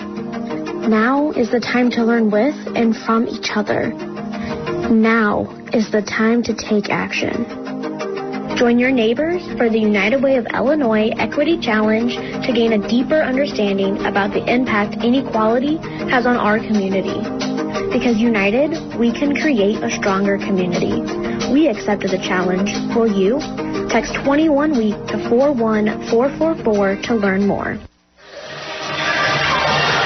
And we're back here at Fort Wayne, where the Lynx trailing 41-32 to Indiana Tech. Spencer, it's been a tough game. I mean, we're not getting a lot of calls that we want to get, but it's something we're just gonna have to deal with at this point. Yeah, and the Lynx have to understand they're not going to get the calls that they want, it seems like, tonight, but they are doing a lot better with the ball movement. We're seeing the ball move around the perimeter via passing a lot more in the past couple possessions, and we saw an open three after a great hustle for an offensive rebound. Yeah, so it's going to be inbounded to Stein. Stein just does a really quick shot. No good. Tipped up, and it's being rebounded by Freeman. So Freeman coming back the other way. Now Smith tips it out of bounds as Freeman trying to find Donnelly on the wing. And we really need to see just some more cutting. You know, just moving with a purpose. We're not cutting with a purpose. It just looks very stagnant out there. Gardner now has it in the corner. Corner three. It rattles in and out. This Lynx cannot buy a three right now. It's going to be McKinney the other way. Stein underneath, blocked by Gardner. Stein gets his own rebound and puts it right back in over Cam Gardner again, so 43-32. That was a great block by Gardner, and then he played good positioning there for defense. Pee Wee Brown tries to go to the basket, and Brown, who just missed the layup, fouls Klein, who gets the rebound. It's a ticky-tack foul there from Pee Wee Brown, just unneeded. Yeah, it's one of those frustration fouls that you don't want to see. I thought he tied up for a jump ball, but I guess not. That's only going to be Brown's first foul, so nothing really to worry about. Andre Williams checks in for him. We really haven't seen Freeman and Andre Williams on the floor at the same time, and we're going to see it right now. They're usually in and out for each other, so good to see two, veteran guards in the backcourt for us. Here's Stein going one-on-one with Cam Gardner. Stein, no good, gets his own rebound, puts it back up, and he gets fouled this time. Foul is either going to go on Gardner or Cohorst. It's going to go on Cohorst. That's going to be his third foul. See, I feel like that foul should have been called earlier because it was a foul on Cohorst on the rebound. Stein didn't have possession of the ball, or he had just come down with it. He wasn't shooting it yet. It felt like a little bit of a late call there, which allows Stein to go to the line. Yeah, so Stein at the line now for one more shot. Lincoln College basketball on LCTV and WLNX is brought to you by Grouse Chevrolet Buick and Lincoln. Since 1953, Grau's been a family-owned and operated business committed to Lincoln and Logan County. Grau offers new pre-owned Chevrolet Buick and Cadillac vehicles, and they have a complete service department that will be there for you long after the sale. Grau Chevrolet Buick at 1905 North Kickapoo Street in Lincoln and at growing.com. That's both free throws good there from Stein. Freeman gives it into Barney, just check back in. Barney, floater, no good. And then Clark, going for the rebound, is going to foul someone, I believe, foul Stein. Yeah, that's a tough play there by Clark because he had his hands on the ball there with Stein. It's just Stein ducked and it pulled Tyler Clark over the top. Makes it look so much worse than it really is. Yeah, Clark did a great job of getting position. Stein ducked with possession of the ball as Clark had it. Looked way worse. It's just one of those fouls that Clark is just going to have to just let go. Don't pick up that foul. So it's going to be Smith on the wing, guarded by Williams. Now to McKinney. McKinney back up to Smith. Smith, shot fake, goes around. It's going to take it looked like he tried to take a shot, but maybe trying to pass it as well. Either way, it's going to be a turnover. Lynx go another way. Barney has it up top, decides to not take the three. And now Donnelly going to take a three. Donnelly no good from three. Rebounded by Davison. McKinney now goes in and out. And it's going to be back up to Davison up top now. Davison go to the basket. No good. Good contest there from Tyler Clark. Back up to Smith. Now to Stein. Stein guarded by Freeman. Stein going to take a tough pull-up jumper. No good. Rebounded by Donnelly. Donnelly looking to push. Now Freeman has it. Freeman had an open look there. He decided not to take the mid-range jumper. I don't think he really noticed it. Now Freeman from three from the wing is good. Gets it to go. It's going to be a 30-second timeout. So we are going to take a timeout as well. This is Lincoln College basketball on 89X. CBD, cannabidiol, a compound found in industrial hemp plants, has been featured in news reports as offering many health benefits. Your CBD store, the largest hemp retailer in the U.S., is now celebrating its grand opening in Lincoln. Your CBD store is located at 520 Broadway, just off the square. Your CBD store offers SunMed and Sunflora CBD products, including oils, edibles, topicals, and more. And they have staff on site to answer any questions. Your CBD store is open Tuesday through Saturday, 10 to 6. And Sunday and Monday, 12 to 4. Now offering curbside service. Your CBD store, just off the square on Broadway. Also find them on Facebook. Back at Indiana Tech. Lynx staying in this ball game. They're down 10, 45, 35, 12, 44 left to play in the game. Be full court pressure here from the Lynx. Lynx bench getting into it, doing some defense chants. First time we've really heard that today. Yeah, McKinney hands it off to Davison. Davison back over to McKinney. 15 on the shot clock. Back up to Stein. Stein gives it over to Froge. And now Froge, when he gets the basketball, it's an immediate foul going to go on Andre Williams. Yeah, it was a tough call there for Williams. He's just playing defense. Yeah, he has the right to deny the pass as well. They're trying to lob it over him, and he's going for the ball. So, that's a foul on... It's going to be a foul on Williams. Now McKinney has it. Over to Davison. Froge tries to lob it inside to Lerman, but it's going to be picked off from Tyler Clark, and now Lynx running back the other way. Williams now over to Donnelly. Donnelly over to Barney, now over to Freeman. Freeman tries to give it up to Williams, but it's going to be picked off in transition by McKinney. Back over to Davison. Davison for three. Gets it to go. Yeah, the Lynx just did not have great transition defense there. They just weren't back in time. And it's 48-35, 11:40 left to play in the game. Freeman has it now. Freeman trying to go one-on-one. Freeman floater off the glass, no good. Rebounded by Lehrman. Up to McKinney, but he picked off by Andre Williams, but then Williams has to save it. So it's going to be picked up by Lehrman back with a Froge for three, no good. Rebounded by Barney. Now it's to Donnelly in transition. Donnelly, handoff to Clark. Clark gets hit, loses the ball, so it's going to be a foul on the play. That one's going to go on Stein. That's going to be his third foul. So he's going to take a seat. Jeremy Luciani in the game for him. Donnelly takes a seat. Fuller comes in for him. The Lynx are just looking for some consistent output of points. They're not scoring a lot in bunches, really. It's a lot of their weight, and then a bad turnover there. Yeah, and then Williams on the inbounds just throws it out of bounds. And that's going to be just a turnover for the Lynx, and now Williams going to take a seat. And Pee-wee Brown comes back in. So here's Corey McKinney. To be guarded by Freeman. Off to Luciani in the high post. It's going to get a screen here from Lehrman. So McKinney up top, guarded by Freeman. Lehrman in the post now, gets the lob. Walks through the lane, and then a lot of contact as Lehrman is trying to go in the post, but he comes up with his bows swinging like he's Shaquille O'Neal. That's going to be a foul there on Lehrman. Yeah, I don't think that was Shaquille O'Neal. I think that was Max Holloway throwing elbows right there. That was with intent. There was definitely some fury behind those bows as he's going to the basket. That's Lehrman's second. Pee-wee Brown has it. And Tyler Clark. Clark loses the ball. Transition of lobbing it. That's going to be Froge lobbing it, trying to lob it to McKinney, and McKinney gets fouled as he's going up for the lob. That's going to be a foul on Tyler Clark. It's a good foul on Clark. Not preventing the huge play. Yeah, I mean, that was going to be an alley-oop dunk there. That was going to be vicious. Yeah, it was going to be nasty. Lincoln College Basketball on LCTV and WLNX is brought to you by Michelle Bauer, your country financial representative in Lincoln. Country Financial agents are members of their local communities, neighbors who lend a helping hand to local causes and community projects. And when it comes to solving the big challenges of tomorrow, you can start with simple steps today with personalized insurance and financial services that can have an impact on your family's future. Michelle Bauer, your country financial representative, is located at 211 South McLean Street in Lincoln or at 217-735-9705.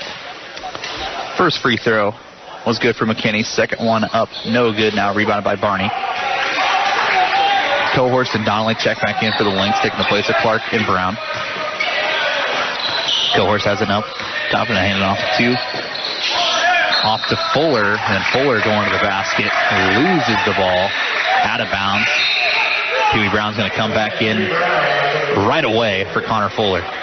Yeah, they're missing energy. They need to get some sort of string of points. It's hard to create energy when you're getting a basket and then the other team is responding with two baskets of their own. Yeah, so that's going to be Luciani has it up top now and over to Froge in the corner. Back over to Lehrman. Lehrman goes for the huge slam, misses it. That's going to be rebounded by Indiana Tech. And now there's another big altercation down low as Lehrman and Barney were fighting for another rebound. And it's going to be a jump ball. Ended up after Barney is getting just pummeled by two guys down there. It's going to be a jump ball. Yeah, Barney just kind of is looking around like, I just got jacked up in the face. And Lehrman was throwing bows again. Yeah, I don't know.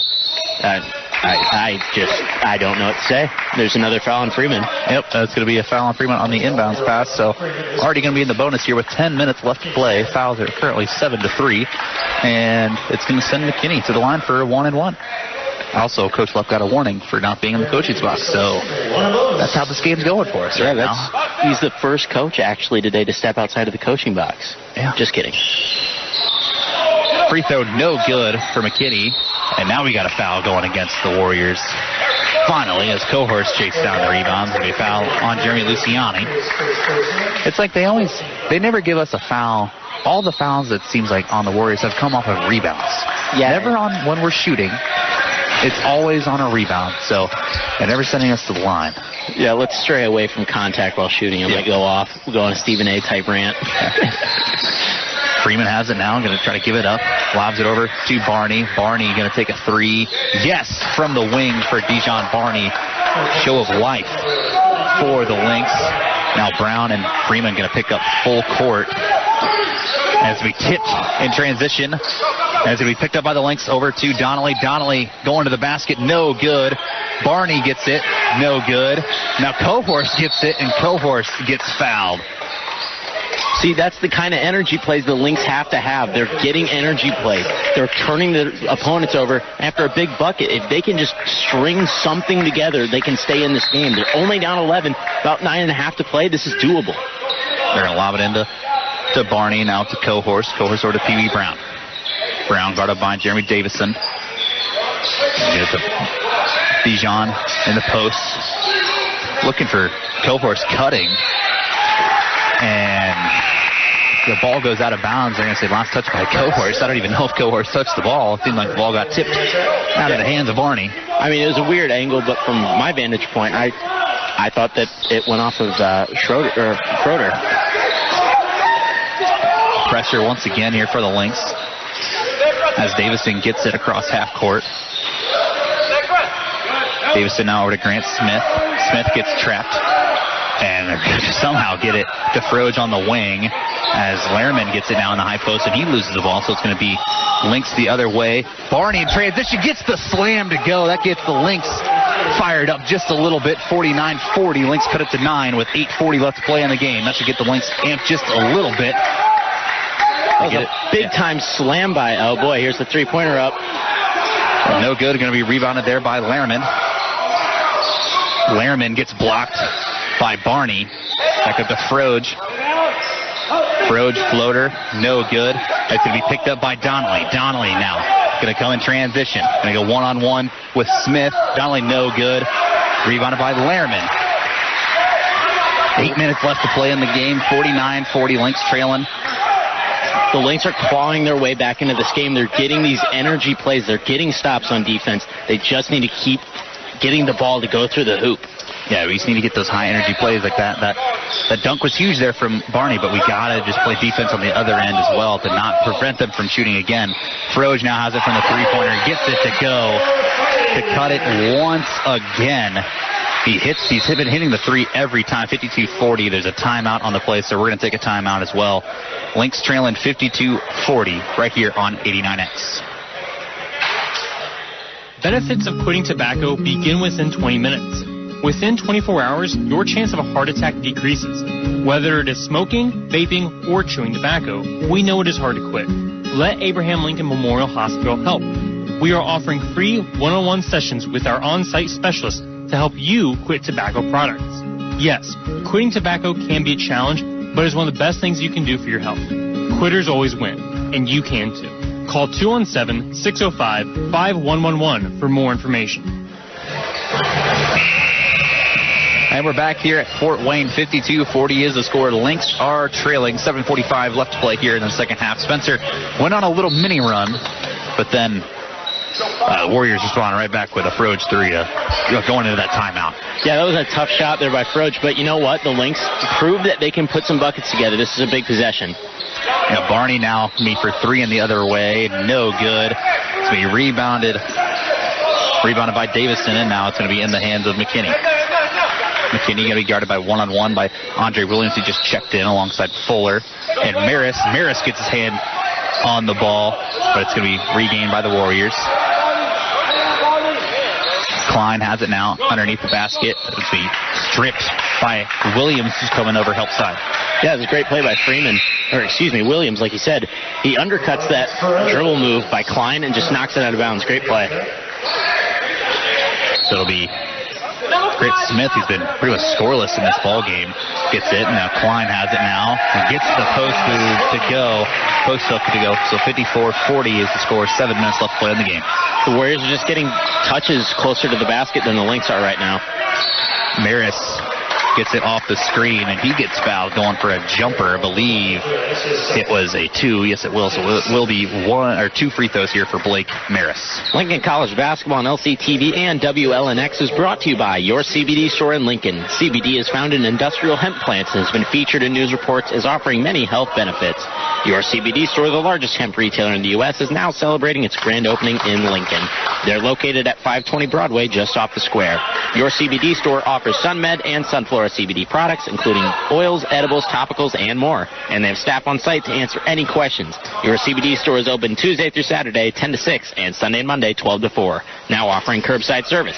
Your CBD store just off the square on Broadway. Also find them on Facebook. 1 and 2 there from Maris, 54-41.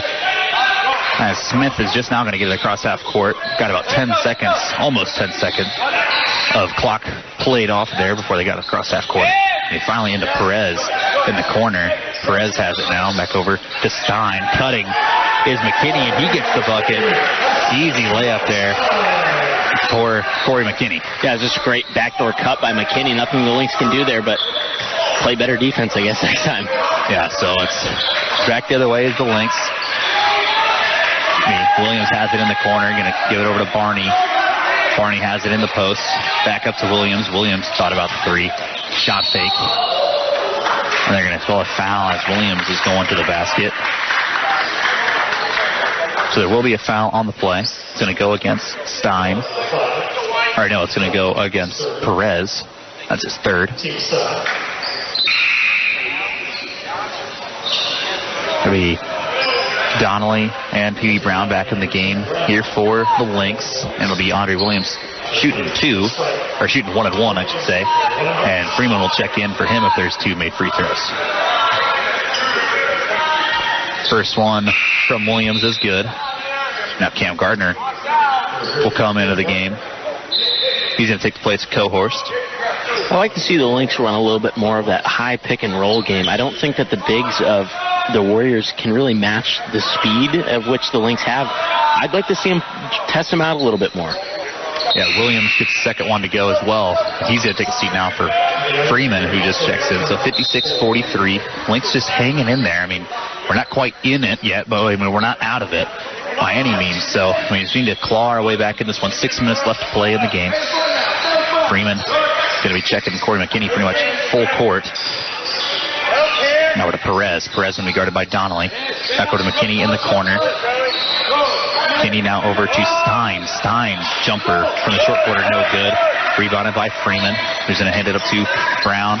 Brown going to try to go in transition. Goes up and under. Smooth move from the freshman.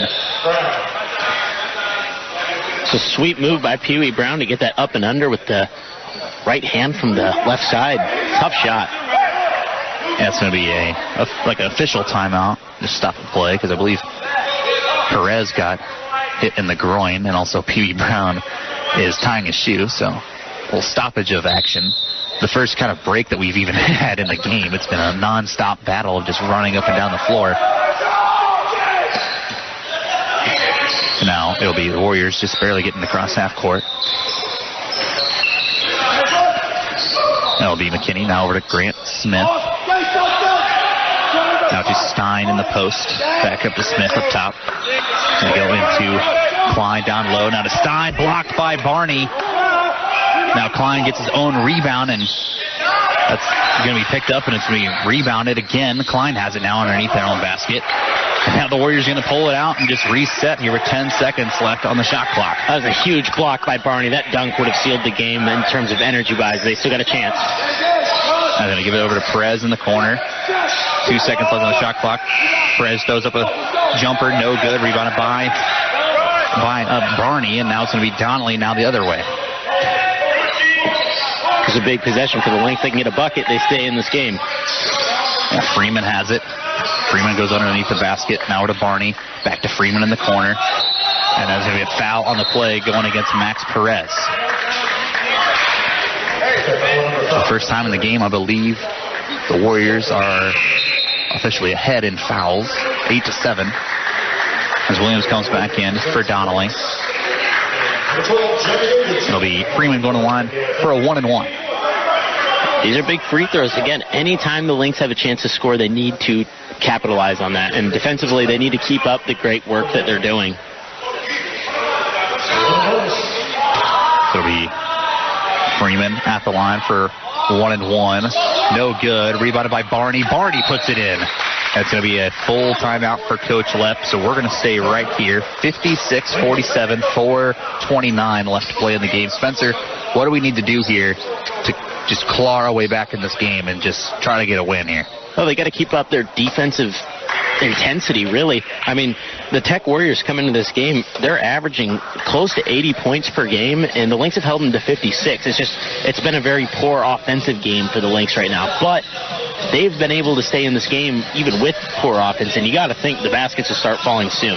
Yeah, we just need to get one to go. I mean, we haven't really hit a three. Pee Wee Brown hit one early on in the second half, but I mean, other than that, nothing has really fallen. It seems like Barney is getting some great looks up top. Donnelly's been getting some good looks. Freeman's been getting some good looks. Just nothing's falling for us. So, I mean, sooner or later, those will kind of go down for us. And we have been getting some foul calls as of late, so I think we need to take advantage of that. Yeah, and Barney is the energy guy. We've talked about it. There's always somebody on the Lynx that comes up big for him. Andre Williams was that guy yesterday, or in the last game that we played. Today is Dejan Barney. A couple of big-time blocks, and he got that nice putback there. If we can get a dunk from him, I think, or a big block that puts ones in the stands, we're going to be in good shape. I mean, we got that one dunk from him, but it didn't really do anything for our energy. So, I mean, I don't know if our guys are kind of numb to it by now of Barney dunking, but I mean, it's something that just needs to get us fired up. I mean, we're only down 9, so nothing really to worry about with 4.5 minutes left. But I mean, it's very doable, but it's also, it could get out of hand very quickly if we let it. And it's good to see kind of Pee Wee Brown I don't know if he's cracking jokes out there. He might just be a regular comedian out there, but he's getting a couple of smiles out of his guys. We haven't seen the Lynx have fun really today, and I think that they need to loosen up. This is basketball. This is what you're supposed to love doing.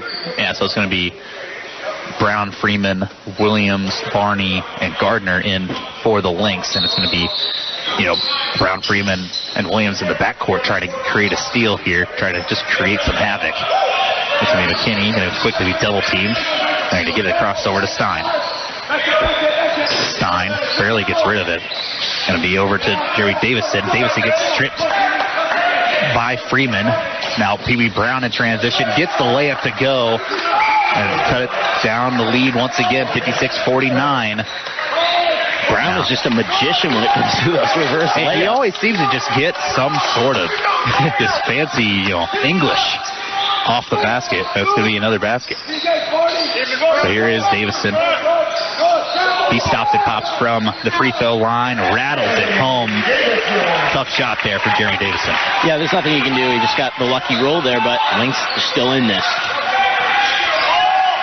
Brown now up to Barney up top. They're leaving Barney at the three-point line as he hands it off to Freeman. Now to Gardner in the corner. Gardner now over to Barney. Barney back over to Freeman. Now under 10 seconds left in the shot clock. And it's going to be blocked out of bounds. Last touch by Klein. Nice shot from Freeman.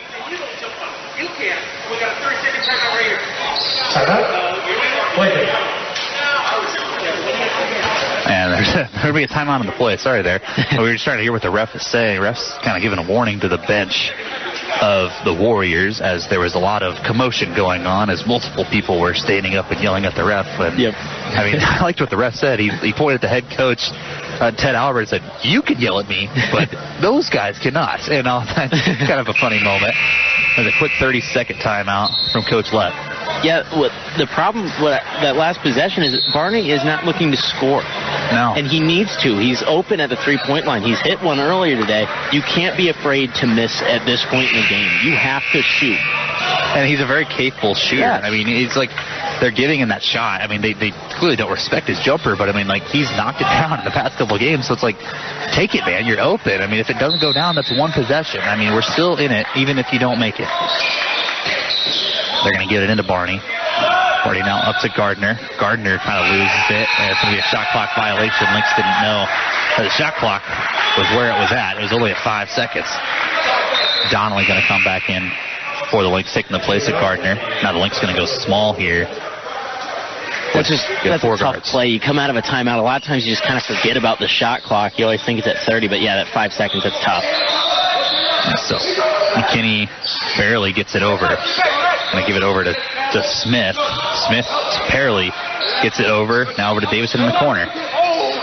Davison now over to Smith, and now there's going to be a foul on the play going against Pee Wee Brown as Smith gets it. Smith really hasn't shot the rock a lot today.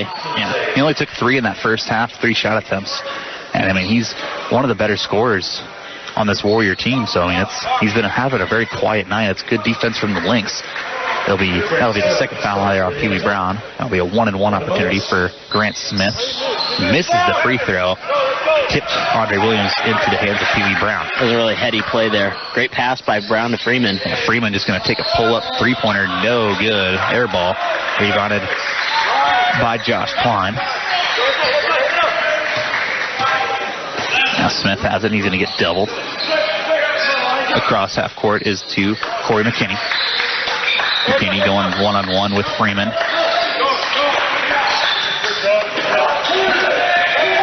That's going to be Freeman guarding McKinney. There's a lot of dribbling around. Now over to Smith at the top of the key. 5 seconds left. And Klein just goes right at Barney, and Barney doesn't want to pick up that 4th foul, so he just decides to make a business decision there. And it's going to be 60-49 now. As there's another bucket from Josh Klein. Now Andre Williams will take a 3. No good. Rebounded by Klein once again. Klein going to hand it off to McKinney. McKinney going to just lob it across half court over to Grant Smith. Smith now over to Perez. Now lobs it over to Klein. Klein gets a dunk. 62-49. Lynx kind of gave up on that last possession. And now Coach Leff is going to take a timeout. Leff just looks very frustrated with his team. He's going to take a full timeout. 62-49. Minute 43 left in this ball game. Spencer, I mean, it's a tall order to get back in here, but, I mean, what can we do? You got to start making some shots, and you have to stop letting Josh Klein get whatever he wants right now. He's getting every rebound when he wants it. He's getting all of the points when he wants it. They have to do a better job of locking that down, and they have to start making some shots. I mean, I don't know if you guys heard it over the broadcast, but Leff on that last play is when Klein got that easy dunk. Leff just said, "Don't give up." I mean, like telling us guys, I mean, come on, guys. I mean, we're in the game. I mean, stop just kind of being lazy on defense when you don't get a foul call or something on the other end. It seems like we're just kind of getting really frustrated with everything. The shots aren't falling, like you said. It's just something we're going to have to deal with. We're going to have to get easier shots. Yeah, I mean, Tracy McGrady dropped, 13 in 35 seconds? There's double that, almost triple that amount of time, and we're down 13. I mean, I'm not It could happen. Exactly. I mean, we brought in Blake Maris for a reason here. Yeah, Blake exactly. is going to check in after this last microwave timeout. We got to get a couple shots to go down. We got to get a few defensive stops. Any defensive stop. I mean, one. Really. I mean, one will go a long ways. It's like we're going on these little mini runs, but I mean, throughout that mini run, I call it a mini run because we're not really stopping people. No, and I'd call it a mini run because it's like we get a 4-0 run, and then the Warriors put up 6 right afterwards. It just they respond with a 3 of their own pretty much after we go on our little mini run, so it's not even a run anymore. And right now, a run feels like just making a basket. It feels It'll like swing our momentum, definitely, if we just could see one go in. And now Freeman gets the inbounds. He's going to go right into Grant Smith. And Smith, I believe, is going to take a foul, or I don't think kickball. Yeah, kickball violation as he was trying to get it over to Barney. Now Freeman has it up top. Now over to Pee Wee Brown. Brown going to take a three-pointer. No good. Rebounded by Stein. It's going to be McKinney now, as I believe that was Smith and Freeman kind of going at each other. That's going to be McKinney going to the basket. A lot of contact, no foul call. They're saying a jump ball, nothing. And now it's going to be Blake Maris has it at the top of the key. Back cut trying to get to Freeman, and picked off there by Davison. So just about a minute left to play in the game. Klein gets the ball, and he's going to get it across half court over to Stein. Stein now over to Smith. Now back over to Stein. Stein going to try to hold as much clock as he can. That's going to be Davison. Has it up top, guarded by Pee Wee Brown. That's going to be a foul on the play going against Pee Wee Brown. That's going to be send Davis into the line. I mean, it's really, you don't need to foul at this point in the game. I mean, it didn't seem like if we were going to foul, we needed to foul earlier just to stop the clock, but I didn't think we really were going to. Yeah, I thought that the Lynx were just going to kind of let the Warriors dribble out the clock there, but, first one is good there from Davison. 63-49 with 43 seconds left in the game. Second one from Davison is good. 64-49. Lynx have the ball now. Donnelly over to Freeman. And Coach Lepp going to take a timeout here. It's going to be a full timeout for Coach Lepp. I mean, Spencer, what do you think we're really going to go over here in this timeout? I think that Coach Lepp is going to tell them these last 38 seconds are for pride. Yeah. You don't, we're not going to come back at this point down 15 with about 39 seconds left, but this is a pride thing. And you don't want to be run out of the gym on a rail. Yeah, I mean, I think he's going to set up something right here to try to give us a really big play. Yeah, I think that's what he's going to try to do. And that's perfectly understandable. I mean, if you can see anything positive during the end of this game, you can take that into the next game. Yeah, I mean, maybe trying to lob it up to Dijon, see if he can get a dunk in before the clock expires. But, I mean, he's not really drawing up things saying, we're going to win this game, because at this point in the game, like I said, it's going to be tough. It's really tough. Yeah, I mean, it'd be, if they do, I mean, Adam, I'll buy you a new car if I'm back down 15 right now, but I'll hold you to that. I mean, I'm keeping my options open here. Yeah, I mean, this is a pride thing. The Lynx need to take pride in this last 39 seconds. It's not going to be pretty. This wasn't a very pretty game for them, but you can take positives. Yeah, this has been the first time all year that we haven't really been in a real nail biter going into this late in the game. So, I mean, we haven't really been in this situation yet. So after the timeout, it'll be Freeman taking the ball out on the sideline. Going to give it into Barney. Barney off to Freeman. Going to try to get Maris now. Maris guarded by Froge. Maris going to take a floater. No good. Rebounded by Froge. And it's going to be a travel violation.